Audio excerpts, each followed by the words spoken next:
نہیں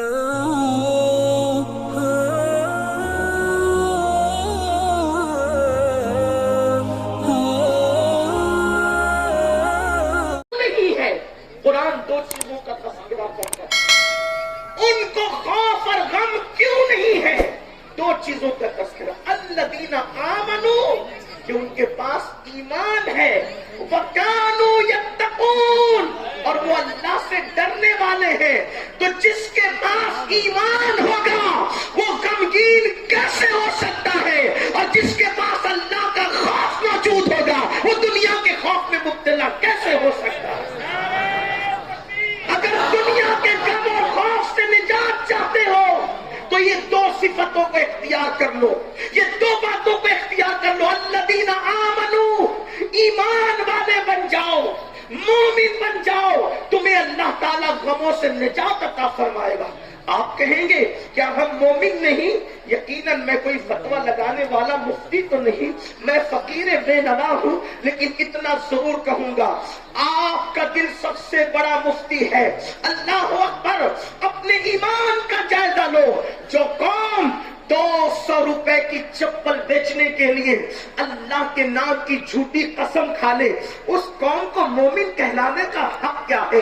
جو قوم سبزی بیچتے ہوئے کسی کو دھوکہ دے اللہ کے نام پر، اس قوم کو مومن کہلانے کا حق کیا ہے؟ اللہ اکبر. جو کلمہ بھی پڑھتے ہو اور جن کے گھر میں معبودان باطل کے حوالے سے فلموں میں تعریف کے اشعار بھی گنگنائے جاتے ہو، اس قوم کو مومن کہلانے کا حقدار حق کیا ہے؟ اللہ اکبر. جس قوم کی حالت یہ ہو کہ تین گھنٹے سنیما کے لیے وقت تو نکال سکتے ہو لیکن اللہ کی عبادت کے لیے 10 منٹ کا ٹائم نہیں نکال سکتے، اس قوم کو مومن کہلانے کا حق کیا ہے؟ ارے کامل مومن تو وہ تھے جب مصطفیٰ جان رحمت نے پکارا تو پہلی رات کی دلہن چھوڑ کر کے سر کٹانے کے لیے بارگاہ مصطفیٰ میں حاضر ہو گئے. وہ پہلی رات کی دلہن چھوڑ کر کے سر کٹانے کے لیے آتے ہیں. نبی کے فرمان پر ہم سر جھکانے کے لیے فجر کی نیند قربان کرنے کے لیے تیار نہیں ہے. مجھے بتاؤ، مومن ہونے کا دعویٰ بھی ہے اور مسجدوں کو ویران بھی کر رکھا ہے، مومن ہونے کا دعویٰ بھی ہے اور جھوٹی قسمیں بھی کھائی جا رہی ہیں، مومن ہونے کا دعویٰ بھی ہے، ہاتھوں میں شراب کے پیالے بھی ہیں، مومن ہونے کا دعویٰ بھی ہے، زنا کی اڈوں کی آبادی بھی ہے، مومن ہونے کا دعویٰ بھی ہے، سود کے لقمے بھی کھائے جا رہے ہیں، مومن ہونے کا دعویٰ بھی ہے. اللہ اکبر. زبان سے جھوٹ بھی بولا جا رہا ہے، کسی کو دھوکہ بھی دیا جا رہا ہے. اللہ اکبر. لیکن یاد رکھنا، میں آپ کے ایمان کا انکار کرنے نہیں آیا، مجھے کیا حق بنتا ہے، لیکن اتنا ضرور کہوں گا مسلمانوں ذرا سوچو تو صحیح، ایک مومن کی پہچان کیا تھی اور ہمارا حال کیا ہو گیا. اللہ کے حبیب علیہ الصلوۃ والتسلیم نے فرمایا تم میں کا کوئی اس وقت تک کہ کامل مومن نہیں ہو سکتا جو چیز اپنے لیے پسند کرتا ہے وہی اپنے مومن بھائی کے لیے پسند نہ کرے. اس وقت تک کہ تم کامل مومن نہیں ہو سکتے. غمگین کیوں ہو، غموں میں ڈوبے ہوئے کیوں ہو؟ اس لیے کہ وہ ایمان کی معراج ہمیں نصیب نہیں، وہ حسن ایمان ہمیں نصیب نہیں. شریعت مطہرہ کی اصطلاح میں تو ہم مومن ہیں، لیکن حسن ایمان کے حوالے سے، تکمیل ایمان کے حوالے سے، معراج ایمان کے حوالے سے ہمارے اندر کتنی خامیاں ہیں. مجھے بتاؤ، اپنے دل کا جائزہ لو، کیا ہم جو اپنے لیے پسند کرتے ہیں وہی اپنے مومن بھائی کے لیے بھی پسند کرتے ہیں؟ مجھے بتاؤ تو صحیح. اللہ اکبر. ہم چاہتے کہ میں پیٹ بھر کر کے کھا لوں اور ہمارا بھائی بھوکا کے بھوکا پڑا رہے، بلکہ مسلمانوں کی خود غرضی کا حال یہ ہے. دیکھو، وہ ایمان والے جو غموں سے آزاد تھے اور ہم ایمان والے جو غموں میں مبتلا ہیں، دونوں میں فرق کیا ہے؟ دونوں میں فرق کیا ہے؟ وہ ایمان والے کیسے تھے؟ توجہ کرنا، صرف اشارہ دینا چاہتا ہوں، کوئی لمبی چوڑی بات نہیں. ایک ایمان والا جنگ کے موقع پہ زخمی ہو کے زمین پہ گرتا ہے اور آواز دیتا ہے العطش العطش، پیاس پیاس. ایک زخمی کے دل سے جا کر کے پوچھو کہ پانی کی پیاس کی شدت کیا ہوتی ہے. آواز لگائی العطش العطش. ننھی سی بچی اس مجاہد کے منہ کے قریب مشکیزہ کرتی ہے اور چند قطرے اس کے حلق کے نیچے اترے تو شاید زندگی اور موت کے درمیان کھیلنے والا وہ انسان زندگی کی بازی جیت جائے. جیسے ہی مشکیزے کا منہ اس کے قریب لگتا ہے دوسرا مسلمان زمین پہ گر کے کہتا ہے العطش العطش. یہ مسلمان اپنا منہ پھیر کر ادھر اشارہ کر کے اس بچی کو کہتا ہے بیٹی مجھ سے زیادہ ضرورت میرے اس بھائی کو ہے, جا پہلے اس کو پانی پلا دے. آپ سے میں پوچھنا چاہتا ہوں حالات کا رونا رونے والوں, کیا یہ جذبات ہمارے دلوں کے اندر موجود ہے؟ کیا یہ کیفیت ہمارے دلوں میں موجود ہے؟ آج مسلمانوں کی خود غرضی کا عالم یہ ہے, اگر دو مسلمان ایک برتن میں کھانا کھا رہے ہوں اور بوٹی ایک ہو, اس مسلمان کی نظر چکی تو یہ اس کے آگے کی بوٹی اپنے آگے کھینچ لیتا ہے. یہ مسلمانوں کی خود غرضی کا عالم ہے. وہ قوم کس طریقے سے حسن ایمان کا مقام پا سکتی ہے, معراج ایمان کی منزل حاصل کر سکتی ہے, جس قوم میں خود غرضی کا حال یہاں تک ہو.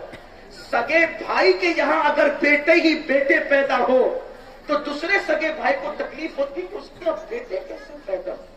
جو خود کے دودھ شریک بھائی جو ایک ماں کے پیٹ سے دو بھائی پیدا ہو, جب اس کی خوشی یہ بھائی نہیں دیکھ سکتا تو دوسرے مسلمانوں کی خوشی کیا دیکھ سکتا ہے؟ ایمان الذین آمنوا, پہلے ایمان, پہلے مومن بنو, کامل مومن. اگر غموں سے نکلنا ہے تو کامل مومن بنو. غرور, گھمنڈ, تکبر ہمیں اپنی ذات کے کنویں سے نکلنے ہی نہیں دیتا. جبکہ سرکار غوث اعظم رضی اللہ تعالیٰ عنہ فرماتے ہیں میں نے پوچھا اللہ سے اللہ تو کہاں ہے, میں تجھے کہاں تلاش کروں؟ تو مجھ سے فرمایا عبد القادر میرے غریب اور کمزور بندوں کے درمیان ڈھونڈ میری رحمت کو تو وہیں پر پا لے گا. آج تو غریبوں کے پسینے سے ہمیں بدبو آتی ہے. اگر بھائی بھی غریب ہو تو بحیثیت بھائی اس کا تعارف کرانے میں ہمیں شرم آتی ہے. صلہ رحمی کہاں چلی گئی؟ الذین آمنوا وکانوا یتقون. ایمان لاؤ.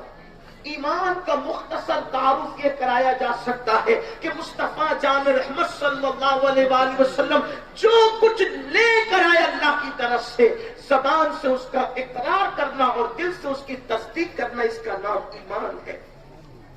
اب ذرا آگے بات چلے گی تو میں عرض کروں گا کہ ہم کتنے بڑے مومن ہیں, اس پر آگے گفتگو ہوگی. پھر قرآن کیا کہتا ہے؟ جب تم مومن ہو گئے, ایمان والے ہو گئے, جو ایمان کے تقاضے ہیں.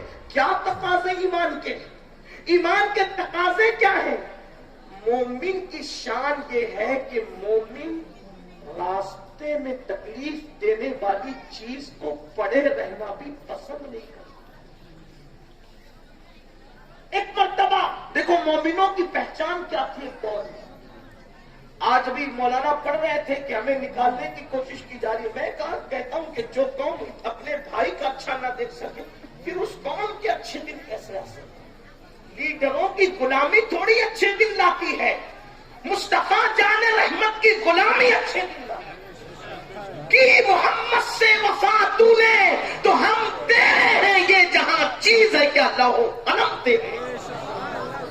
جب سے تم نے لیڈروں پر اعتماد کرنا شروع کیا, سیاستدانوں پہ اعتماد کرنا شروع کیا, تمہاری لٹیاں ڈوب گئی.